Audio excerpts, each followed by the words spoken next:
성부와 성자와 성령의 이름으로 아멘. 예수님과 어머니 하나 되신 성심을 통해 신성하신 하나님 아버지의 피약과 뜻과 의지의 나라에서 이 기도를 봉헌드립니다. 사랑하는 아버지, 이 대한민국에 살아가는 아버지께 속한 백성들을 아버지 뜻에 봉헌드립니다. 그들의 사고방식 안에 진리가 아닌 인간적인 기호정서 경향과 제도 전통과 다양한 환경으로부터 어디서 왔는지도 모르게 가지게 된 사고방식 안에 살아가는 모든 마귀를 아버지 뜻에 하나도 남김없이 다 봉헌드리며 예수님과 성모님께 봉헌드립니다. 저희 안에 신적인 질서와 진리에 반하는 인간의 뜻과 의지, 그 모든 것을 다 가져가 주시고 매일 가르쳐 주시는 진리의 신적인 질서와 아버지 다스림의 다양한 아름다운 원리로 저희들의 사고방식을 매일 매순간 새로 태어나는 은총으로 축복해 주시옵소서. 갈망에 갈망을 더하여 아버지께 간곡히 청원드립니다. 또한 대한민국을 파괴하려고 하는 공산주의 빨갱이 세력과 그리고 적그리스도와 글로벌리스트라고 하는 카발 세력, 이 모든 마귀 세력을 이 땅에서 완전히 뿌리째 캐내어 이제 몰살시켜 주시옵기를 아버지께 간곡히 청원드립니다. 인간은 감히 다스릴 권한이 없습니다. 오로지 저희를 다스리실 분은 아버지 한 분이시며 그 모든 권리는 원래 아버지의 권리이셨습니다. 잃어버린 아버지의 모든 권리를 존중하여 마땅히 다스리셔야 할 한 분이신 아버지께 모조리 다 되돌려 드리기를 저희가 이토록 갈망하오니 저희를 다스려 주시고 이 대한민국을 다스려 주시며 아버지 다스림 아닌 역겨운 마귀의 다스림을 수천 년 동안 지속하고 있는 저 마귀 세력을 아버지 더 빨리 하루라도 더 빨리 패망시켜 주시옵소서. 그리하여 아버지 모든 권리를 다 찾으시옵소서. 저희가 간곡히 청원드리며 그것을 원하고 갈망합니다. 부디 자비를 베풀어 주시옵소서. 이 모든 기도 우리 주 예수 그리스도 이름으로 기도드리나이다. 아멘. 성부와 성자와 성령의 이름으로 아멘. 안녕하십니까. 하나님의 뜻성교의 피아수녀입니다. 이제 창세기도 막바지를 향해서 치닫고 있습니다.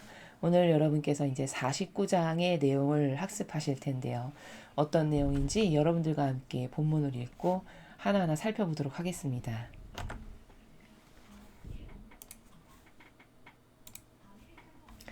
창세기 49장 야곱의 마지막 축복. 야곱이 유언을 남기고 숨을 거두다. 야곱의 마지막 축복.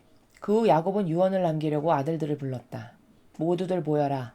훗날 너희에게 일어날 일을 내가 일러주리라. 야곱의 아들들아 모여와 들어라. 너희의 아비 이스라엘의 말을 들어라. 르우벤아 너는 내 맏아들, 내 힘, 내 정력의 첫 열매라. 너무 우쭐하고 세차구나. 터져나오는 물줄기 같아 걷잡을 수 없는 홍수 같아. 끝내 맏아들 구실을 하지 못하리라. 제 아비의 침상에 기어들어 그 소실마저 범한 녀석. 시몬과 레이는 단짝이라 칼만 잡으면 사나워져. 나는 그들의 모의에 끼어들 생각도 없고 그들이 모이는 자리에 섞일 마음도 없다. 홧김에 사람을 쳐 죽이고 닥치는 대로 소를 박살내는 녀석들. 저주받으리라.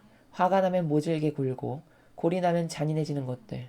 내가 그들을 야곱의 자손 가운데서 분산시키고 이스라엘 백성 가운데서 흩트리리라. 유다 너는 네 형제들의 찬양을 받으리라. 네 손은 원수들의 멱살을 잡겠고 네 아비의 자식들이 네 앞에 엎드리리라. 유다는 사자 새끼. 아들아 너야말로 짐승을 덮쳐 뜯어먹고는 배를 깔고 엎드린 숫사자라 할까. 왕의 지팡이가 유다를 떠나지 아니하리라.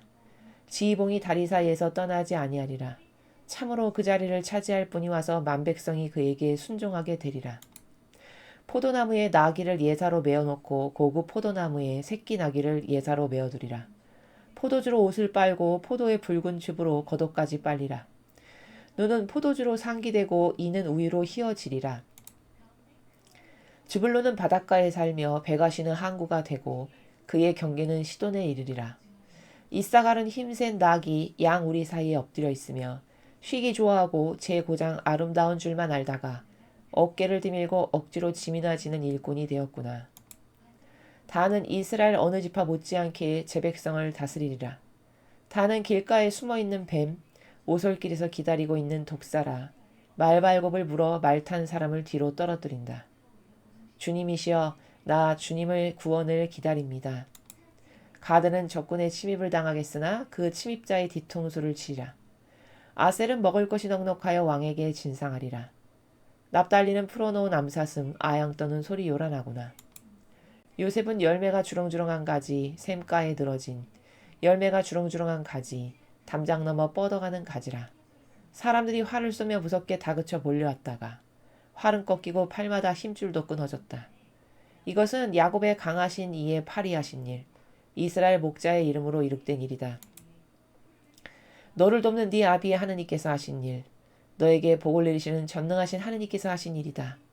그 하느님께서 위로 하늘에서 내리시는 복, 땅속에 숨겨두신 지하수의 복, 젖가슴과 태에서 솟아나게 하시는 복, 이삭과 꽃을 피우시는 복, 태고적 산맥에서 흘러내리시는 복, 영원한 언덕에서 쏟아내리시는 풍성한 복, 이런 복을 요셉의 머리에 뭇 형제들 가운데서 뽑힌 요셉의 정수리에 내리시기를 비노라. 베냐민은 약탈하는 늑대라. 아침에는 그 움킨 것을 삼키고 저녁에는 잡은 것을 나누어 먹는다. 야곱이 유언을 남기고 숨을 거두다. 이들이 모두 이스라엘의 12지파인데 그들의 아버지는 이렇게 그들 하나하나에게 알맞는 복을 빌어주고는 분부하였다. 나는 이제 세상을 떠나게 되었다. 나를 햇사람 에브론의 밭에 있는 굴, 내 선조들 옆에 묻어다오. 그 굴은 가나안 땅 마물의 앞 막벨라 밭에 있다. 그것은 아브라함께서 맷자리로 쓰려고 햇사람 에브론에게서 밭에 사둔 것이다. 거기엔 아브라함과 사라 두 분이 묻혀 있고 이삭과 리브가 두 분도 묻혀 있고 나도 레아를 거기다 묻었다. 그 밭과 거기에 있는 굴은 햇 사람들에게서 산 것이다. 야곱은 이렇게 아들들에게 분부하고 나서 침상에 바로 누워 마지막 숨을 거두고 세상을 떠났다. 주님의 말씀입니다. 하느님 감사합니다.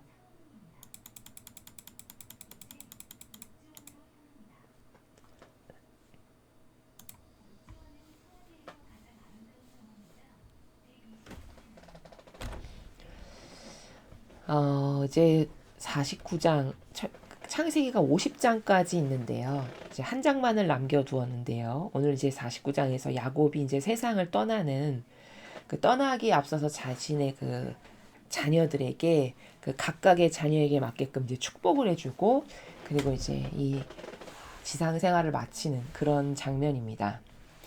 지난 시간에 48장에서 야곱이 그 요셉의 두 아들인 므낫세와 에브라임을 그 자기 아들들의 학렬에 올려가지고 12지파의 머리가 그들이 되게끔 이렇게 축복하는 모습을 우리가 보았습니다. 그래서 야곱의 12지파는 그 요셉의 형들, 근데 이제 그 형들 중에 레위 지파는 사제직만을 담당하는 특수 일이 있기 때문에 그 레위 지파는 12지파에서 빼고 그리고 요셉의 아들 둘이 들어감으로써 이제 12명을 채우게 되는 요렇게 이제 12지파가 완성이 되는 것이고요.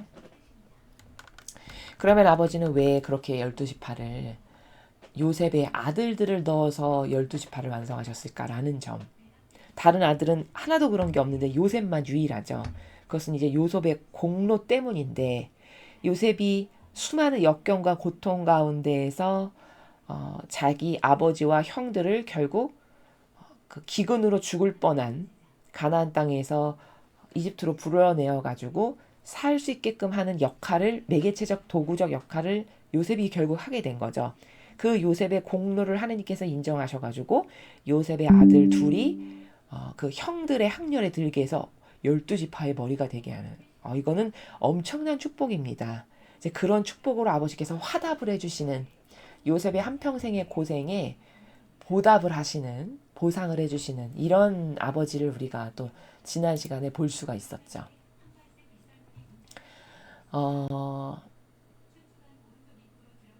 그리고 이제 복을 빌어줄 때 야곱이 므낫세와 에브라임을 원래 므낫세가 형이고 에브라임이 동생인데 그걸 손을 맞바꿔가지고 둘째를 오히려 축복하는 이런 걸 우리가 지난 시간에 봤습니다. 이제 그런 것은 영적으로 어떤 거냐면 야곱 본인이 받았던 축복, 그 가문에 흐르는 어떤 큰 물줄기와도 같은 축복이 장자가 아니라 차자에게 있는 것을 우리가 야곱부터 볼 수가 있죠. 그래서 그 본인이 받은 축복을 후손에게 나누어 주는 그런 어떤 영적인 원리를 또한 지난 시간에 볼 수가 있었습니다.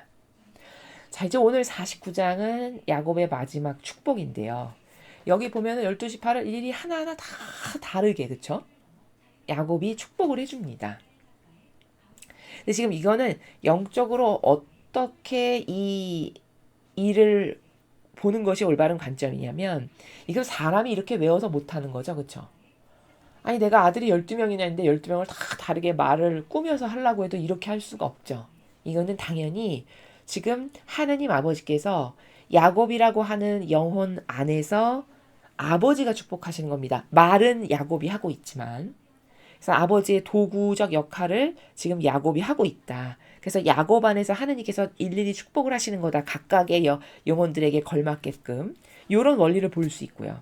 그리고 이제 이런 거를 우리가 접할 때 또 하나 배워야 할 건 뭐냐면, 지금 이렇게 즉발로 하고 있잖아요. 그쵸? 이 사람이 뭐 야곱이라는 사람이 뭐 특별히 공부를 해가지고 뭐 연구를 해서 이렇게 하는 게 아니라 즉발로 그 자리에서 즉시 이런 것을 하고 있는 거라는 거죠.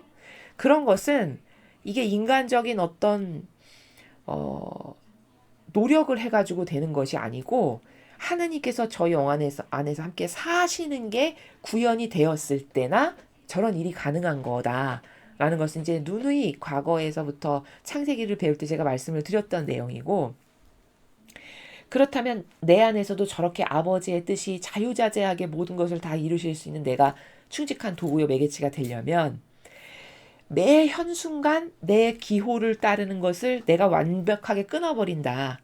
그러면 그럴 때 나도 이렇게 야곱과 같은 신적 지성이라고 하거든요. 이런 걸. 신적인 지성이 빨리 완성될 수 있는 겁니다. 아버지께서 내 안에서 지성을 쓰셔서 도구로 활용하실 수 있는 매개체가 되어드릴 수 있게 되는 것은 내 것을 완전히 버릴 때, 성경에 근거하지도 않고 진리에 근거하지도 않고 막연한 인간적이라고 하는 것의 나라에서 온 수많은 내 것이라고 하는 그 모든 속성을 내가 다 끊어버리면, 그때가 되면 나도 야곱과 같은 저런 지성이 빨리 완성될 수 있다.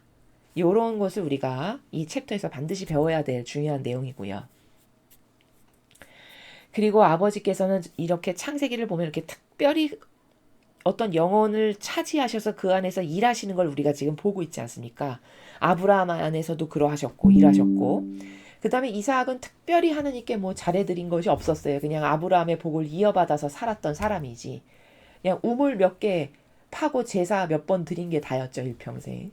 그랬고, 이제 이삭의 자식인 야곱과 에사우 중에 야곱이 그 축복을 물려받았는데 야곱 안에서 저렇게 일하시는 걸 볼 수 있고, 그 다음에 야곱이 12명의 아들이 있었으나 그 중에서도 아버지의 축복을 야곱에서부터 이어받은 자식은 요셉이 유일했죠. 요셉 안에서도 하느님께서 일하시는 걸 우리가 이렇게 봤고, 자, 이들의 공통점이 뭐냐? 이들에게는 다 희생이 있었어요. 한평생 삶에 고통과 희생. 그리고 그 희생을 통해서 하느님을 사랑한다는 것이 입증이 됐습니다. 자기 일평생의 삶을 통해서. 자, 그렇게 희생과 사랑을 통해서 하느님과 하나 되었기 때문에 아버지께서 그 영혼들을 다 차지하시고 정복하셔서 그 각각의 영혼 안에서 일하실 수 있었다. 이런 공통점을 우리가 발견할 수 있는 거거든요. 그렇다면 여기 이들의 공통점은, 이들은 한평생 삶이 희생과 고통이 동반되는 삶이구나. 그리고 그 희생과 고통을 묵묵하게 이겨내어서 아버지를 내가 사랑하니까, 아버지를 신뢰하고 믿으니까 이 모든 고통을 아버지를 사랑하는 마음으로 받아들입니다. 이런 정신세계의 신적 활동을 할 때, 그럴 때 아버지께서 이들을 차지하시고 그렇게 하나 됐을 때 쓰실 수 있다라는 점, 그것을 또 하나 우리가 배워야 한다라는 거고, 그렇다면 나라고 하는 존재는 지금 어디 속해 있나? 인간적인 것에 파묻혀서 살아가고 있나? 아니면 이렇게 야곱이나 혹은 요셉이나 아브라함 같이 하느님께서 나를 도구로 충분히 쓰실 수 있는, 반향을 할 수 있는 그 길로 내가 지금 도전하고 있고 걸어가고 있고 노력하고 있는가? 이런 것을 우리가 이제 이 챕터를 공부하면서 자기 자신에 대해서 스스로 객관화를 시켜서 돌아볼 필요가 있다라는 점입니다. 자, 그러면 오늘은 좀 이제 축복에 관련된 거니까 좀 하나하나 살펴보겠습니다. 1절부터 보시면요. 그 후 야곱은 유언을 남기려고 아들들을 불렀다. 모두들 모여라. 훗날 너희에게 일어날 일을 내가 일러주리라. 자, 훗날이에요. 훗날. 그럼 일어나지도 않은 미래에 있을 일이잖아요. 그걸 한 개인의 인간이 어떻게 알겠어요? 불가능하죠? 우리는 한 치 앞도 모르는 존재입니다. 당장 내일 내가 어떤 삶이 내 앞에 펼쳐질지도 모르잖아요. 근데 훗날 일어날 일을 알려준대요. 그럼 이거는 뭘 반증하는 거예요? 아, 지금 하느님 아버지께서 이 영혼 안에서 말씀하고 계시구나. 이걸 당장 알아차릴 수 있다라는 거죠. 이 단어 하나만 봐도. 야곱의 아들들아 모여와 들어라. 너희의 아비 이스라엘의 말을 들어라. 자, 이제 하나하나 각각의 지파마다 앞으로 어떻게 너희들의 인생에 필요한 게 뭔지를 내가 너희들에게 예언을 한다. 이런 말이죠. 르우벤아 너는 내 맏아들, 내 힘, 내 정력의 첫 열매라. 너무 우쭐하고 세차구나. 터져나오는 물줄기 같아 걷잡을 수 없는 홍수 같아 끝내 맏아들 구실을 하지 못하리라. 제 아비의 침상에 기어들어 그 소실마저 범한 녀석. 자, 3절 4절을 보면 르우벤이 우리가 알다시피 야곱의 소실을 범한 적이 있죠. 진짜로. 이제 그 이야기를 하고 있죠. 그렇죠? 그러니까 그 행동을 통해서 르우벤이라고 하는 사람의 속성을 지금 분석하는 겁니다. 그 행동 하나를 통해서 쟤는 어떤 게 부족하고 무엇 때문에 이런 실수를 했다라는 것을 지금 야곱이 이야기하면서 사람이 봤을 때는 이게 3절 4절을 보면 이게 무슨 축복이야. 뭐 좋은 말은 하나도 없고 너는 뭐 아비의 소실이나 범한 뭐 나쁜 녀석 이런 뉘앙스에서 말하는데 이게 무슨 축복이야. 이렇게 생각할 수 있거든요. 근데 지금 축복이라고 하는 거는요. 염려되는 부분을 말해주는 거예요. 어떤 사람이 잘하고 있어. 그럼 잘하는 것을 격려하고 반면에 어떤 게 부족해. 그럼 부족한 것을 그 염려되는 것을 말함으로써 앞으로 그 사람이 인생을 살아가면서 나 이런 게 조심하라고 했지 해서 떠올려서 조심할 수 있으면 그게 축복이 되는 거죠. 지금 그런 차원에서 이야기한다라는 거죠. 우리가 또 너무 단편적이기 때문에 축복 그러면 온통 좋은 말만 그냥 향기로운 말만 가득해주는 게 축복이야. 이렇게 단편적으로 생각하기가 쉽습니다. 근데 야곱이 오늘 아들들 축복하는 걸 보면 다 그렇게 좋은 말을 해주는 사람은 요셉 말고는 거의 없어요. 그럼 뭐냐면 본인이 가지고 있는 속성 중에 자칫 잘못하면 마귀 도구가 되거나 그걸 잘못 쓰면 오히려 너의 영혼에게 안 좋다라는 것을 깨닫게 하는 이것도 다 축복이라는 거죠. 그래서 그가 그것을 기억함으로써 조심하고 근신하고 해서 나에게 올 악재를 막아낼 수 있고 이러면 그게 축복이 맞죠. 그렇죠? 이제 그런 관점에서 보아야 하는 것이고요. 3절 4절을 통해서 보면 르우벤이라는 사람은 온유와 겸손이 부족하죠. 왜? 감히 겁도 없이 아버지의 침상마저 기어들어서 소실까지 범했으니 얼마나 온유와 겸손이 없겠어요. 그렇죠? 그 온유와 겸손이 부족함을 깨달으라고 지금 이야기하는 겁니다. 그래서 염려되는 것을 지금 이렇게 이야기하는 거죠. 그러면서 하고 싶은 대로 막 자기 마음대로 하고 싶은 건 다 하고 사는 이런 스타일의 사람임을 3, 4절을 통해서 우리가 알 수 있죠. 그래서 감히 아버지 침상마저 올라가는 이런 어떤 천방지축, 자기 멋대로 사는 온유와 겸손은 없는 이제 이런 부족함을 3, 4절을 통해서 하느님 아버지께서 말씀하심으로써 앞으로 르우벤이 나는 이런 걸 조심해야 되겠구나. 이제 이런 은총이 있으라고 이런 종류의 축복을 하시는 거다. 이렇게 보는 것이 맞다라는 거죠. 시몬과 레이는 단짝이라 칼만 잡으면 사나워져. 나는 그들의 모의에 끼어들 생각도 없고 그들이 모이는 자리에 섞일 마음도 없다. 홧김에 사람을 쳐 죽이고 닥치는 대로 소를 박살내는 녀석들. 자, 시몬과 레이는 묶었어요. 그래서 같이 지금 이야기를 하는데 왜냐하면 우리가 앞절에서 한번 떠올려 보시죠.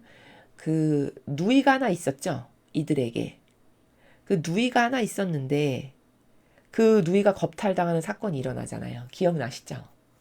근데 그 겁탈당하는 사건이 일어났을 때 그 디나인데 누이 이름이 디나가 겁탈당하는 사건이 일어났을 때 시몬과 레이가 둘이 작당 모의를 해요. 그래가지고 그 상대방이 와가지고 사과도 하고 용서도 청하고 너무 내가 좋아해서 그랬으니 결혼하게 해주십시오 이렇게 하잖아요. 그러니까 그때 그러면 우리 누이랑 결혼해서 살려면 당신들은 할례를 받으시오 이렇게 이야기하죠. 근데 그들이 순수하게 다 할례까지 다 받았습니다. 근데 불구하고 그렇게까지 했는데도 그 다음날 며칠 안 됐는데 칼을 들고 가서 다 쳐 죽이고 다 쓸어버리는 일을 시몬과 레이가 했죠. 지금 그 사건을 두고 아버지께서 말씀하시는 겁니다. 이렇게 혈기와 격정으로 너희는 자칫 잘못하면 망하기 쉽다. 이 말씀을 하시는 거죠. 그렇죠? 칼만 잡으면 사나워지고 그렇죠? 닥치는 대로 소를 박살낸다. 이런 어떤 자기의 단점을 알아야 고칠 수 있고 경각심을 갖겠죠. 그래서 시몬과 레이 지파는 충동적이고 굉장히 그리고 혈기격정이 강하다. 이런 내용을 지금 5절과 6절을 통해서 아버지께서 말씀하시는 겁니다. 저주받으리라. 화가 나면 모질게 굴고 골이 나면 잔인해지는 것들. 내가 그들을 야곱의 자손 가운데서 분산시키고 이스라엘 백성 가운데서 흩트리리라. 그러니까 이게 다 그 시몬과 레이가 격정으로 야곱에게 의논도 하지 않고 자기들 멋대로 결정해서 사람을 막 다 죽였잖아요. 이제 그런 것은 잘못됐다라는 것을 아버지께서 깨닫게 하시고 그 속성 버리지 않으면 그 혈기 격정 버리지 않으면 너는 망한다. 이런 것을 말씀하시는 거죠. 8절 유다 너는 네 형제들의 찬양을 받으리라. 네 손은 원수들의 멱살을 잡겠고 네 아비의 자식들이 네 앞에 엎드리리라.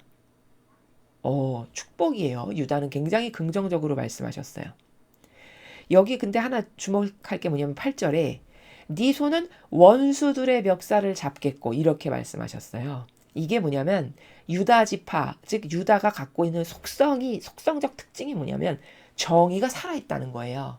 그러니까 원수의 멱살을 잡는다는 건 여러분 소극적이고 어좁이고 보신주의자면 원수의 멱살 가서 확 잡아챌 수 있으니까 무서워서 그쵸? 혹시라도 나에게 손해가 나면 어떡해? 이러면서 살살 피하겠죠. 근데 유다는 그렇지가 않다는 거예요. 속성이. 원수의 멱살을 잡을 만큼 정의감이 살아있다라는 것을 지금 칭찬하시고 축복하시는 거거든요. 자, 이게 왜 그러냐면요.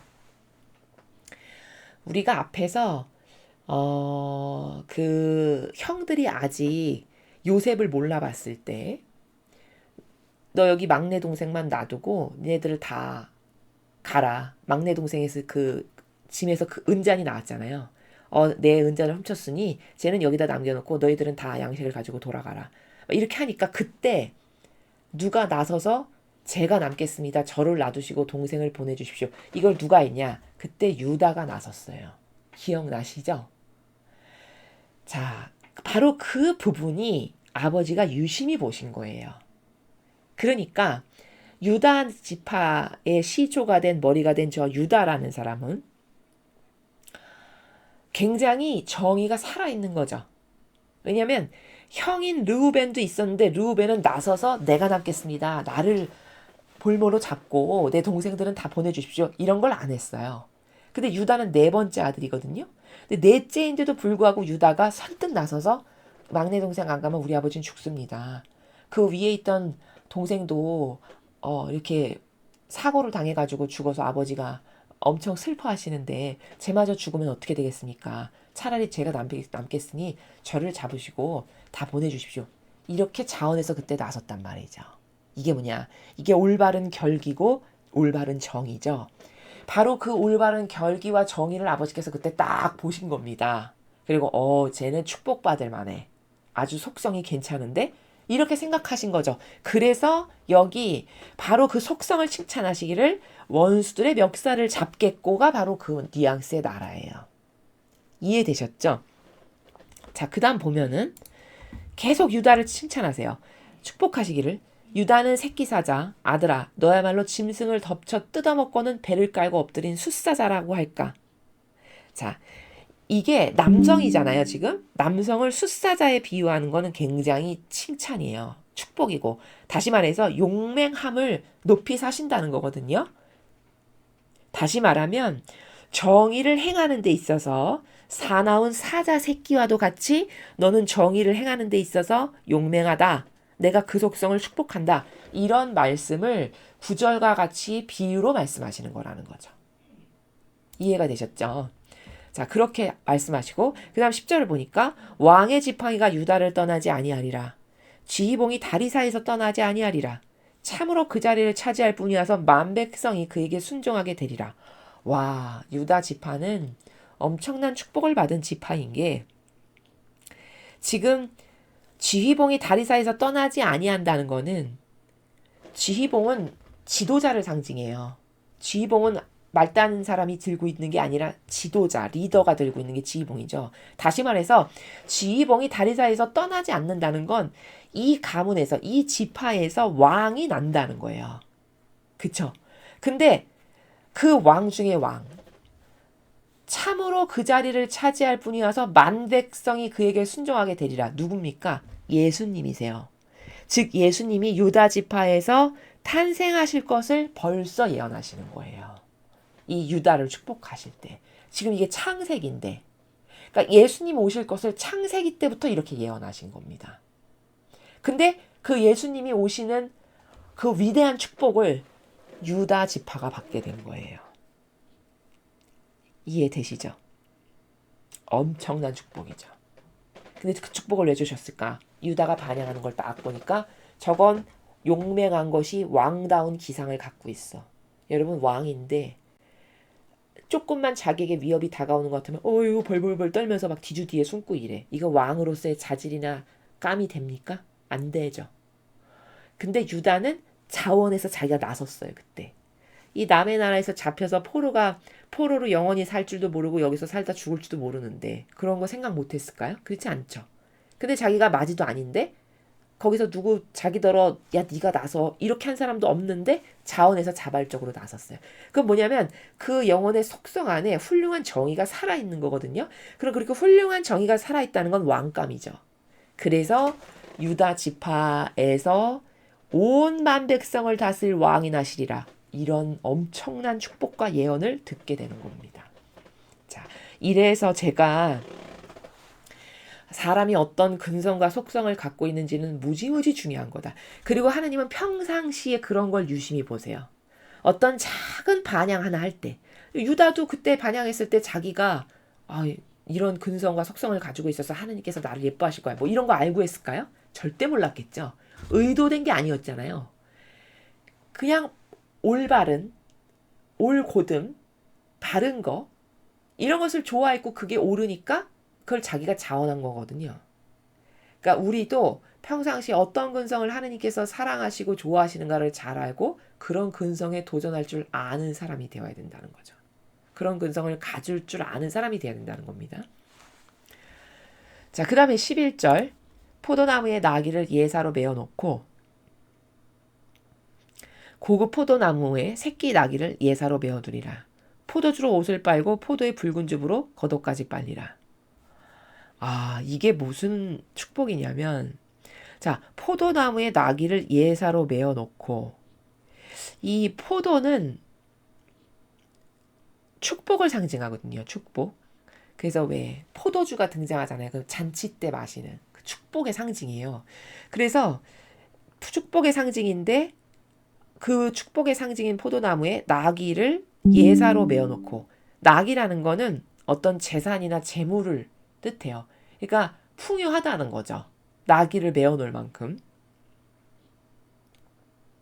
그리고 고급 포도나무에 새끼 나귀를 예사로 메어두리라. 자, 그냥 나무도 아니고 고급 포도나무. 근데 새끼 나귀를 예사로 메어두리라. 또 포도주로 옷을 빨고 포도의 붉은 즙으로 겉옷까지 빨리라.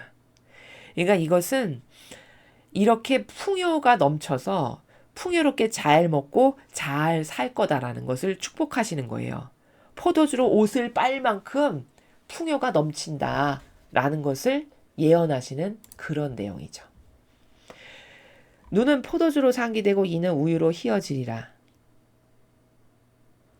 이것도 역시 같은 맥락이에요. 11절과. 자, 우유를 얼마나 많이 먹으면 이가 우유로 휘어질까요?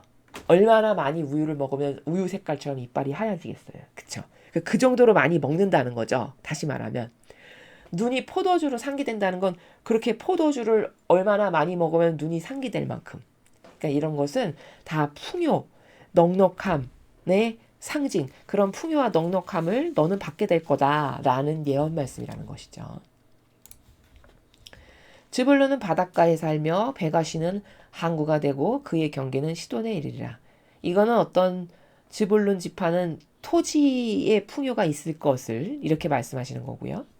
이사갈은 힘센 낙이 양우리 사이에 엎드려 있으며 쉬기 좋아하고 재고장 아름다운 줄만 알다가 어깨를 디밀고 억지로 짐이나 지는 일꾼이 되었구나.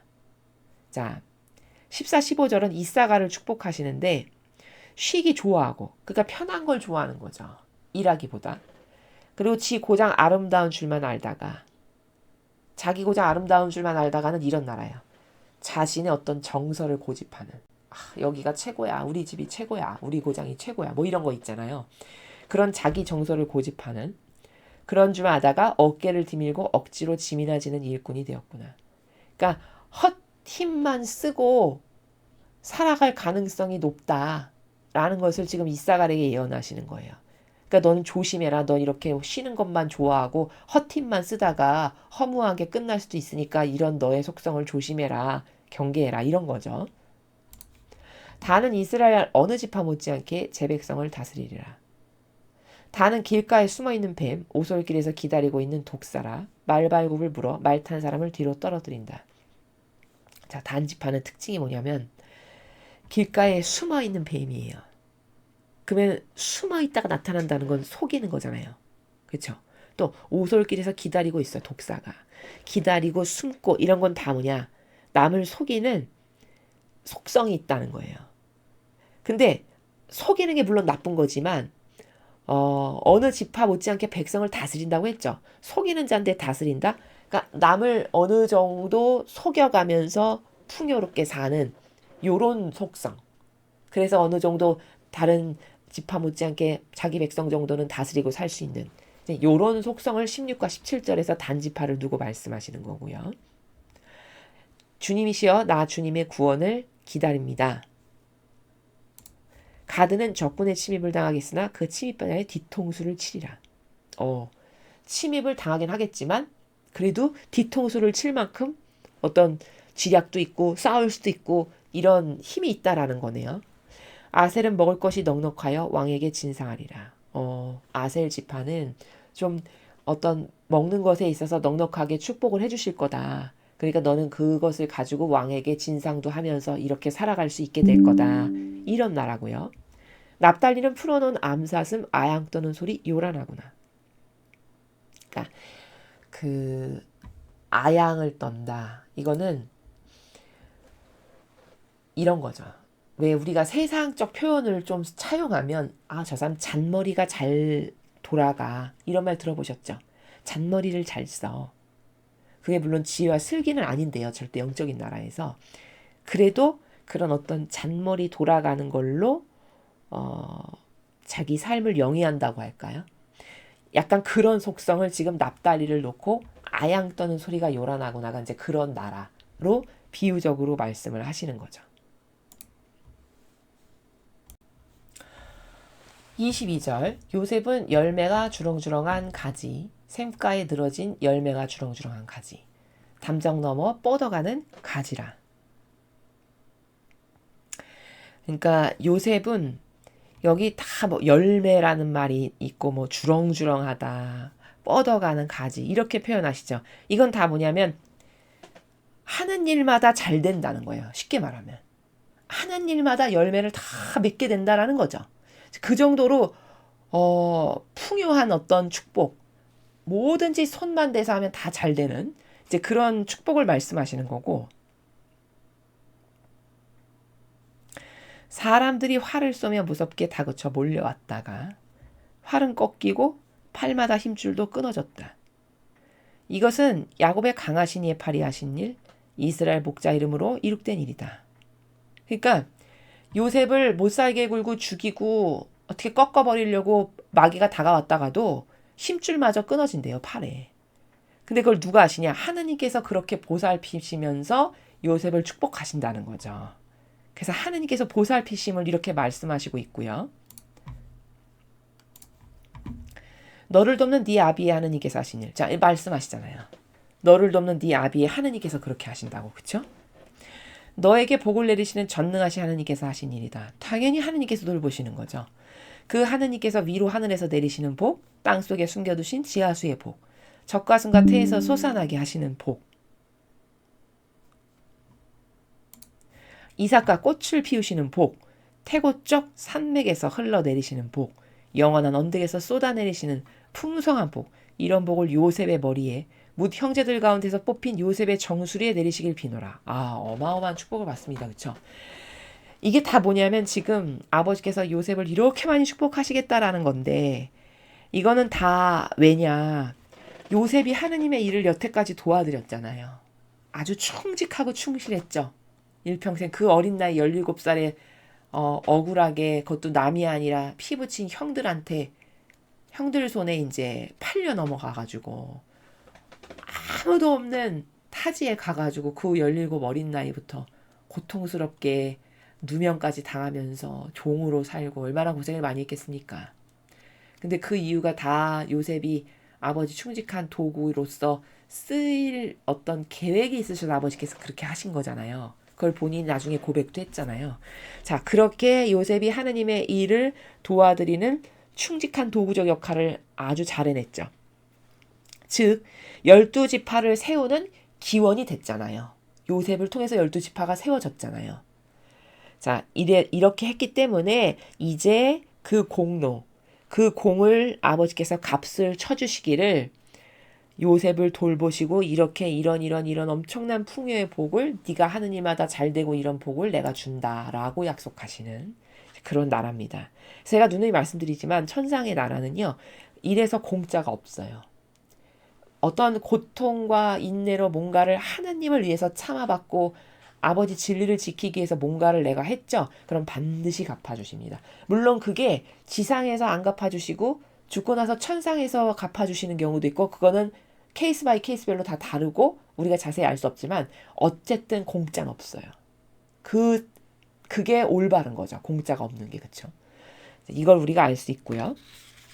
베냐민은 약탈하는 늑대라 아침에는 그 움킨 것을 삼키고 저녁엔 잡은 것을 나눠 먹는다. 마지막으로 이제 베냐민, 요셉의 동생이죠. 베냐민은 약탈하는 늑대다. 근데 아침에는 움킨 것을 삼키고 저녁엔 잡을 것을 나눠 먹는다. 그러니까 이게 뭐 어떤 의미냐면, 약간 슬기가 있어가지고 남하고 나누어 먹기도 하지만 자기를 위해서 약탈도 하는, 이렇게 동시에 자기를 위해서 살기도 하고 남을 위해서 나누기도 하는 이런 것을 다 가지고 있는 속성이 베냐민이라는 것을 지금 이렇게 정의하시면서 이런 특징이 있다라는 걸 깨닫게 하시는, 그래서 본인이 그걸 깨닫고 보충할 건 보충하고 버릴 건 버리고 경계할 건 경계할 수 있도록 축복하시는 그런 말씀입니다. 야곱이 유언을 남기고 숨을 거두다. 이들이 모두 이스라엘의 12지파인데 그들의 아버지는 이렇게 그들 하나하나에게 알맞는 복을 빌어주고는, 자, 여기 복이라는 건 제가 서두에 말씀드렸죠? 맨날 다 지적이나 하고 복은 하나도 없어 보이는데 이게 무슨 복이야. 사람은 또 이렇게 생각할 수 있거든요. 근데 그게 아니라 고쳐서 잘 살면 좋아지게 되는 것이니까, 만약에 내가 어떤 것을 잘못된 나쁜 걸 갖고 있다. 그런 걸 고쳐서 훌륭한 속성이 되게끔 하면 되잖아요. 그렇죠? 그러니까 현재 복처럼 들리지 않아도 사실은 그게 다 축복을 해주시는 거다. 하나님의 입장에서는. 이렇게 보는 게 올바른 관점이라고 말씀드렸습니다. 분부하였다. 나는 이제 세상을 떠나게 되었다. 나를 햇사람 에브론의 밭에 있는 굴 내 선조들 옆에 묻어다오. 그 굴은 가나안 땅 마물의 앞 막벨라 밭에 있다. 그것은 아브라함께서 맷자리를 쓰려고 햇사람 에브론에게서 밭에 사둔 것이다. 자, 야곱이 자기가 죽으면 여기 이집트 땅에 묻지 말고 헤브론에 있는 밭에 선조들 옆에 묻어달라고 이렇게 얘기합니다. 자, 이거는 왜 이렇게 얘기했을까요? 이게 이유가 있습니다. 지금 야곱이 물론 가난과 기근이 들어서 그 땅에서 살아갈 수가 없으니까 아버지 섭리에 의해서 잠시 이집트에 와서 좋은 땅에서 살고 있기는 하지만, 그러나 본디 자기의 고향, 본디 하느님께서 자신의 조상 대대로 축복하고 약속하신 땅은 가나안이잖아요. 그러니까 그런 것을 잊지 않는 거죠, 야곱이. 그러면서 지금 이런 유언을 하는 건 연대감을 강조하는 거거든요. 연대감. 우리는 지금 여기 살지만 우리는 가나안 땅의 조상이 대대로 축복받은 그곳이 우리 터전이다. 잊어버리지 말아라 얘들아. 이런 거예요. 이렇게 유언을 말씀하시는 건. 그래서 그런 연대감을 후대도 잊어버리지 않도록. 즉 연대감이 존중되지 않으면 그 가문은 끝난 거죠. 여러분 생각해 보세요. 내 뿌리가 어딘지도 모르고 내 뿌리를 찾아가려고 하는 어떤 올바른 마음가짐의 정서 같은 것도 없다. 그럼 그냥 너는 너 나는 나, 너는 너 나는 나, 남남으로 딱 끊어져 버리고 말죠. 그렇게 되면 안 된다는 거죠. 그래서 그 연대감이 존중되게 하려고, 연대감이 존중되지 않았다는 건 그 가문은 끝난 거니까 그렇게 하려는 관점을 후손에게도 심어주기 위해서 유언을 이렇게 하는 거예요. 그럼 이 유언을 들은 자식들도 우리 아버지 돌아가셨을 때 가나안 땅 아브라함이라고 하는 우리 그 윗대 할아버지께서 사두신 땅에 묻어달라고 했어. 그럼 나도 죽으면 그곳에 묻혀야지. 이런 연대의식을 가질까요? 안 가질까요? 갖게 되겠죠. 그러면서 자기 뿌리와 근원을 잊지 않게 되는 거거든요.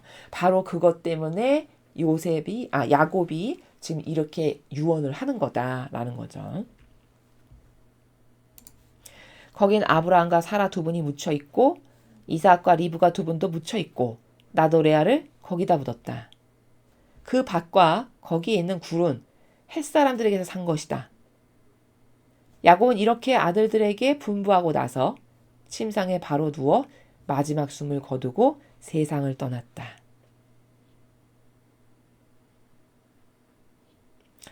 자, 이렇게 분부했다라고 하죠. 여기 지금 분부. 아까 제가 서두에 말씀드린 것처럼, 좀 전에 말씀드린 것처럼 내가 죽으면은 가나안 땅에 내 조상이 사둔 그 땅, 나 거기다 묻어다오 라고 분부를 한 거예요. 그 분부를 한 거는 그 유언을 들을 때 자손으로 하여금 기조를 갖게 해요. 기조.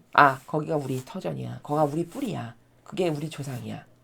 이런 기조를 갖게 함으로써 자신이 없어도 자기 아들들도 그 기조를 잊어버리지 않게 하는, 근원을 잊지 않게끔 하는 그 중요성이 있으니까 모두 앞에서 이런 유언을 한 거다. 야곱이 이제 이렇게 마지막의 내용을 요약 정리할 수 있습니다.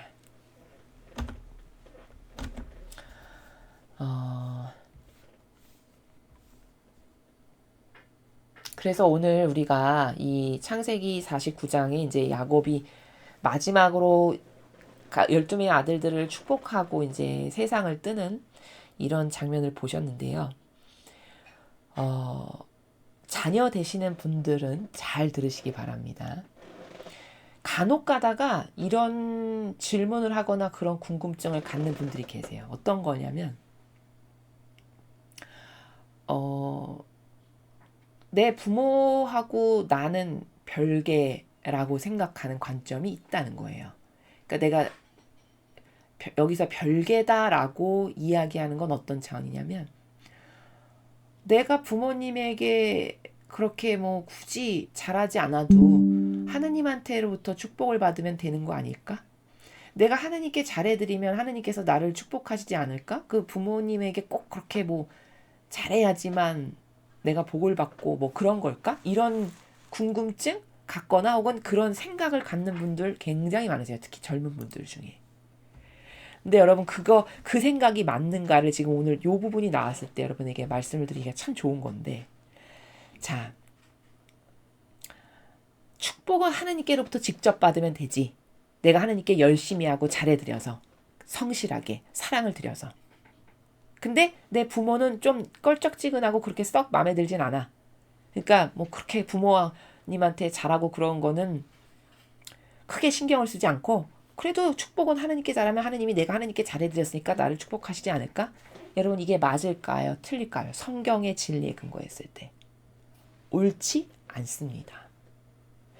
부모와 자식이라는 거는요, 분리해서 생각할 수 없는 존재예요. 왜냐? 그게 그 뿌리에서 나온 거거든요. 그쵸? 그러니까 그 부모에게서 그 자식이 나왔고, 이것은 마치 하나의 강줄기와도 같은 거예요. 그러니까 분리 독립해서 생각할 수 없는 관계성에 있는 존재들이라는 겁니다. 부모와 자식은. 그리고 이 신앙생활을 해도 이런 것에 대해서 잘 모르시는 분들이 은근히 많으신데, 하느님을 사랑한다. 물론 하느님을 사랑하는 거 중요하죠. 근데요, 이런 게 있어요. 예수님께서 이런 말씀을 하셨어요. 네가 눈에 보이는 사람하고도 하나 되지 않았어. 근데 어떻게 보이지도 않는 나와 하나 될 수 있겠니? 이런 말씀 하시거든요. 이게 명답이에요. 오늘 우리가 깨달아야 할. 사람은 이런 거 있거든요. 인간관계를 하면서 저 사람도 마음에 안 들고 이 사람도 싫어. 내 부모도 좀 마음에 안 들어서 소위 말해서 별로야. 그래서 그 부모에게는 사랑을 드리거나 하나 되지 않았어. 근데 뭐 그럼 어때? 내가 하나님께 잘해드리면 하나님께서 나를 축복하시겠지. 이런 생각하는 사람 엄청 많거든요. 근데 절대 그렇지가 않아요. 그렇지 않다는 걸 예수님이 말씀하시기를 네가 눈에 보이는 사람하고도 하나 되지 않았어. 근데 보이지도 않는 나하고는 어떻게 하나 된다라는 거니? 이게 맞는 말씀이죠. 그쵸? 그러니까 여러분이 하느님 아버지께서 주시는 축복을 받고 싶으시잖아요. 그럼 먼저 부모님하고 하나 돼야 돼요. 그리고 부모가 자식에게 전승하는 축복이 반드시 있어요. 여기 오늘 야곱을 보세요. 이거 지금 야곱하고 무관한가요? 이 자식들이? 절대 무관하지 않아요. 그렇죠? 야곱하고의 관계성이 무관하냐? 그렇지 않다는 거예요. 첫 아들만 봐도 자기 부모 야곱의 침상에 올라와서 소시를 범했죠. 그 범한 것 때문에 너는 이런 놈이야. 소위 말해서. 너는 이렇게 천방지축에다가 네 멋대로 사는. 이렇게 이야기하잖아요. 그럼 부모하고 무관하지 않은 거죠.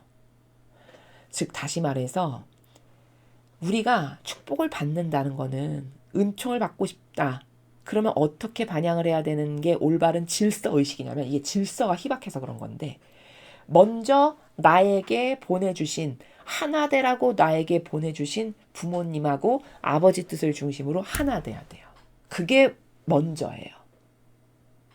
그리고 나서 그 부모님하고 하나 되는 관계성을 통해서 하느님하고도 하나 될 수가 있는 거예요. 자, 오늘 이 예를 보죠. 여기 예를 들어 어떤 자식 중에 하나가 야곱을 무시하고 깔봤어. 그래서 야곱을 하고 하나 되지 않았어요. 자식 중에. 그럼 하나님께서 그걸 옳다 해서 축복하실까요? 절대 안 하십니다. 왜? 야곱이라는 사람이 하느님하고 무관하지 않게 하나된 관계성에서 살아갔던 사람이기 때문에 야곱을 무시하고 깔봤다? 그럼 하느님은 어떻게 이해하시냐? 자신을 깔보고 무시했다라고 생각하세요. 왜? 야곱이 아버지랑 하나된 관계니까. 그렇기 때문에 그런 자식은 절대 축복할 수가 없는 거예요. 아버지 입장에서. 아시겠습니까? 그러니까 여러분이 그래서 십계명에도 부모에게 효도하라는 게 그런 관점으로 있는 거예요. 이해되시죠? 절대 부모의 은총과 자식은 무관할 수가 없는 관계다. 오늘 야곱을 보면 그 원리를 정확히 알 수 있어요. 근데 특히 더더욱 부모님이 신앙생활을 열심히 잘하시는 분이다. 하느님과의 관계성이 더 특별하게끔. 그러면 이런 경우엔 더더욱 민감해져요. 그렇겠죠. 그렇죠? 아니 오늘 야곱이 저렇게 하느님하고 하나된 관계 속에서 살아가는 존재니까 야곱 안에서 하느님이 다 말씀하시잖아요. 이게 지금 사람이 하는 말이 아니거든요. 12명을 다 어떻게 이렇게 직발로 축복합니까? 그거 각각에 맞게끔 정확하게. 그렇죠? 이게 사람이 할 수 없는 거거든요. 그럼 지금 이 현상은 육은 야곱이지만 그 야곱 육 안에서 하느님의 영께서 말씀하시는 거예요. 그 정도로 야곱과 하느님은 하나된 관계성을 구현하면서 살아갔던 사람이에요. 야곱이란 사람이. 자, 그러면 하느님 입장에서는 야곱이란 존재를 나랑 하나된 존재다 라고 보시니까 곧 나다. 라고 생각하실 만큼이라는 거예요. 그럼 그런 나다라고 생각하는 존재인 야곱을 함부로 막대했다. 존중과 신뢰는커녕 부모님을 깔보고 무시했다. 그러면 하느님은 나를 깔보고 무시했다라고 여기시는 게 당연한죠. 그쵸? 그러니 거기 축복이 갈 수가 없다는 거예요. 논리적으로 너무 딱딱 맞는 거죠. 이해되십니까? 이래서 자녀분들이 부모에게 효도하라라고 말씀하시는 십계명을 귀찮고 어떤 틀에 박힌 정형화된 그런 잔소리의 차원에서 나라에서 들으시면 큰일 납니다. 특히 신앙생활을 하는 부모님이시다. 이러면 더더욱 민감해져요. 신앙생활을 굉장히 밀접하게 하느님하고 열심히 하신다. 이러면 더더욱 민감해진다는 겁니다. 그래서 하나 된다는 거는요. 먼저 아버지께서 보내주신 나에게 특별한 인연으로 맺어서 사랑하게끔 보내주신 분들과 먼저 하나 돼야 돼요. 이해되십니까? 그게 가장 중요한 거예요. 그리고 그렇게 하나 된 걸 통해서 하느님은 쟤는 내가 하나 되라고 보내준 저런 사람들하고도 하나 되니까 나하고도 하나 될 수 있겠다라고 보십니다. 이해되시죠? 요런 질서를 우리가 희박해서 부모님을 존중해야 될 걸 존중 안 하고 부모님을 사랑해야 될 걸 사랑하지 않는 이런 오해가 쌓이게 되는 거거든요. 그래서 이게 질서다. 오늘 야곱을 보면 그 질서에 얼마나 충실하신지 아버지께서 알 수 있다는 겁니다. 여러분이 이런 것을 간과하거나 잊어버리지 마시고 그래서 반향을 올바르게 똑바른 질서로 장착을 해가지고 반향을 잘해서 우리에게 주실 축복이 있으셔도 내가 반향을 마귀에게나 장신구 달아주는 반향을 하면 주시고 싶어도 주실 수 없거든요. 그런 결격 사유가 되지 않게끔 내가 지금 어떤 질서의식이 없는가, 투철하지 않고 내가 마귀에게 속고 있는 게 뭔가 이런 걸 잘 점검하셔서 반드시 사랑으로 하나 되어야 될 관계는 하나 되지 않으면 본인만 불행한 거다. 본인만 은총 못 받는 길이다. 라는 것을 잘 인식하시기 바랍니다. 이상으로 창세기 49장 해설 강의를 마치겠습니다. 감사합니다.